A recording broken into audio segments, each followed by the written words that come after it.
What's up, everyone? We're back for some more Marvel Rivals gameplay. This time playing as a support character, or a strategist, as this game calls them, Cloak and Dagger.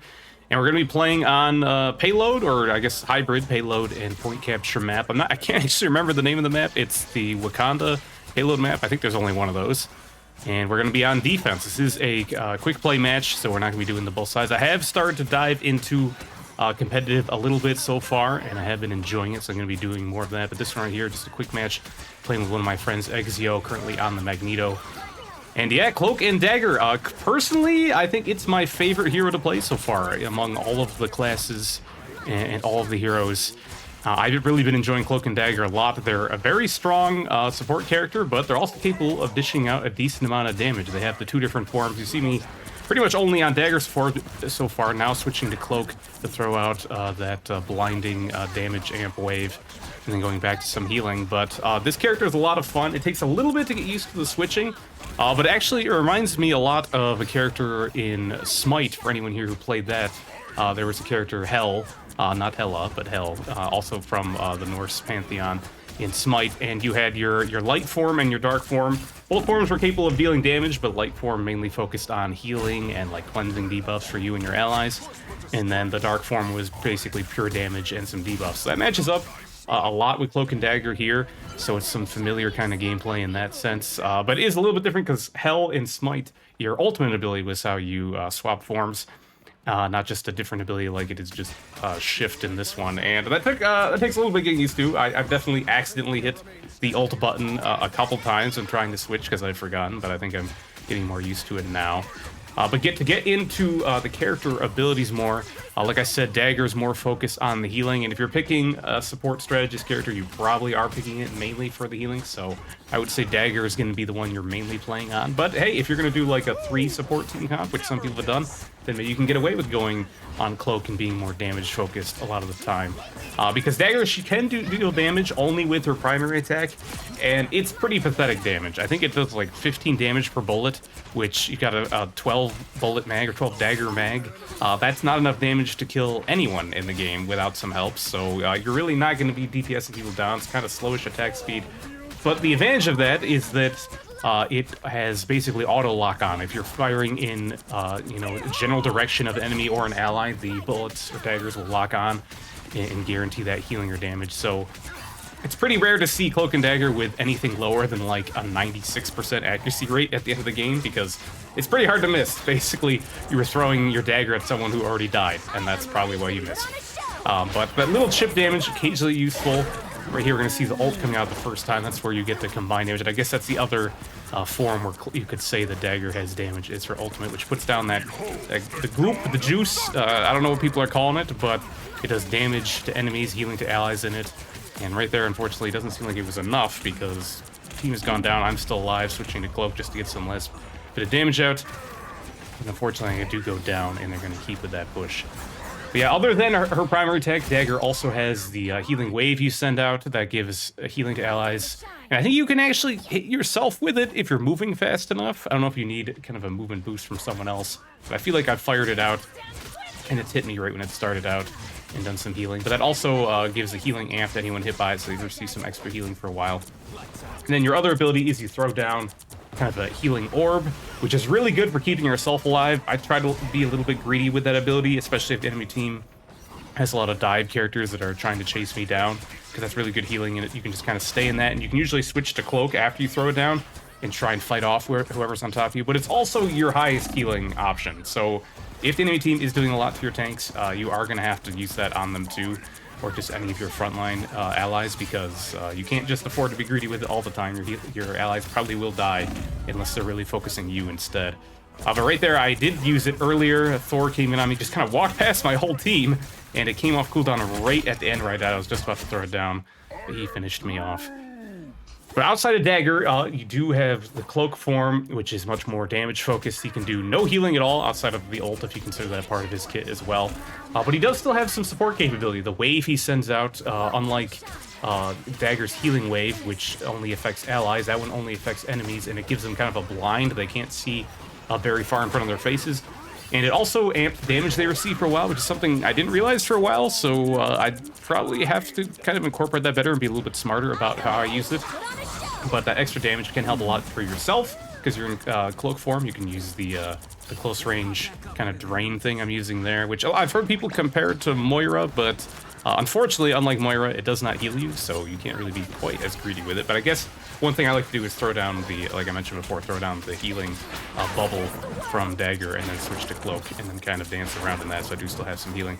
We're gonna be a little bit aggressive with the ult here. And in the past, when I go for the ult, I used to kind of do 2, because you get 3 dashes with it. I do 2 dashes forward, kind of enemy territory, and then I do 1 back to kind of escape. But you don't really have to retread your steps with it, because that dust or goop, wherever, is going to be on the ground for a while, and it does a lot of healing, more healing than it does damage. So you can usually stay in cloak form and just kind of focus on damaging people while you back up, because unless they've got something like a lot of burst, they're probably not going to be able to kill you through that heal. So and now I'm kind of being more aggressive with it, or just making sure I paint as much of the objective area as I can with it. But finally, for Cloak's abilities, you also have kind of the shadowy, I don't even know what it's called, the phase area. That affects you and allies. It makes you basically intangible and invisible, which means like something like a Jeff ult. And they do have a Jeff, and I think I've tried to block it with that, but not so much success so far. But you can basically save your entire team from a big ult with that. The downside is the condition lasts as long as you're doing the shadow aura around you. But if any allies will attack while you're doing that, they'll lose the effect. So if people are already like spamming abilities, maybe trying to kill someone who's coming in to hit them with the ult, and then you use that, they're probably going to immediately lose the effect. So if you're not too coordinated, sometimes that can't be as effective as you'd hope. Right there, I think I only saved maybe myself and Jeff. Well, I don't even know if Jeff was in the area for it, but we somehow did manage to still hold. I think he only got 1 or 2 people out of that. And I've got my ult ready, so I'm probably going to try and save that as long as I can. Switching here to get some extra DPS, we do take out the Thor. Everyone's pretty healthy. And this is a match with 2 Groots, which has kind of sucked for me. I think any sort of long-range character is going to hate having that many walls around, even if some of them are technically allied walls. But we also, since we have, right now, we have Magic and Black Panther as our duelist characters.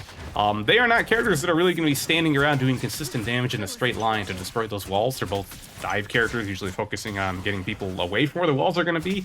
So between me and Jeff, if we get separated from our tanks, it's kind of hard for us to kill the walls very fast. And that's caused a couple of rough situations for us. Because like I said, Dagger's got basically no offensive damage.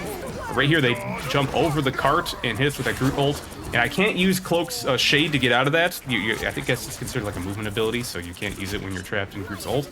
But I can still use my ult, so I use that as an option to just kind of heal everyone, keep them alive, make it tough for the enemy team to push in. We do clean up that fight pretty good. Only Magic probably going to get away here. Decided to get a little bit of chase. She gets out.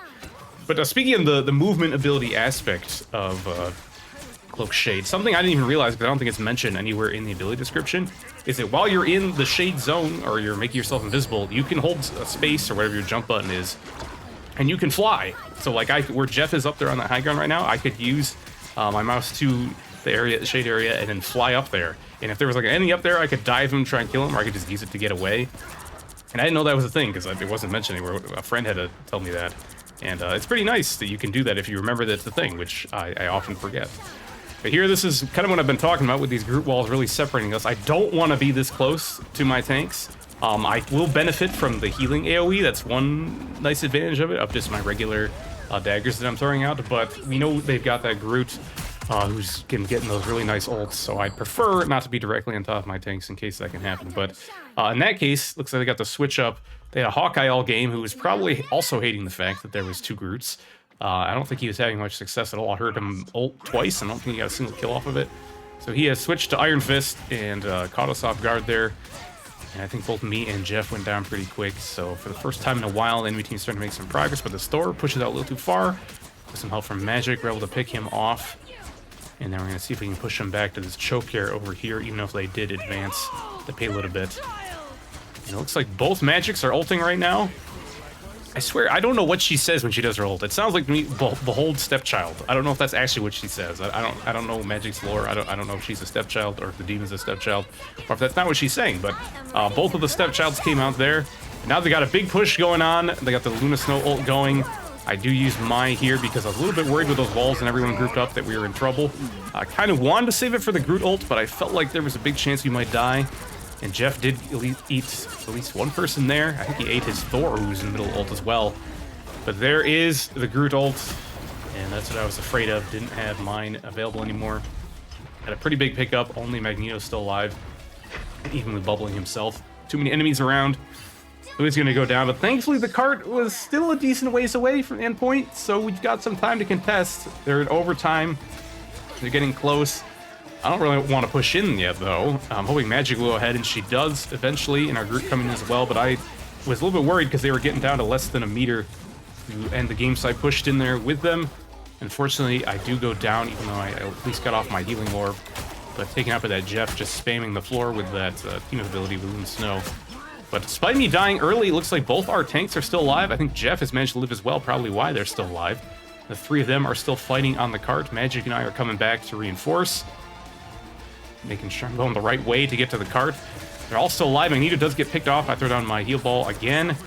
Going to Cloak to get some extra damage since I have that amp on him. And everyone looking pretty low. And I hear this Luna Snow ult, and for a second, since my team was still alive and looked like they were getting healed a lot, I thought it was ours, and I remembered, oh wait, we have a Jeff, so I don't know how we all live there. I guess our Jeff was just spamming a lot of bubbles or something. But we pick up a couple kills there. I managed to slip out with the Shade form, and then as soon as Thor goes into his ult, I decide to ult because I do not want to die. Going in a kind of a triangle around the cart to keep that area covered with heal and damage for everyone. Only Groot left. He gets that ult off, but he has no follow-up. And we're all sitting in the heal juice.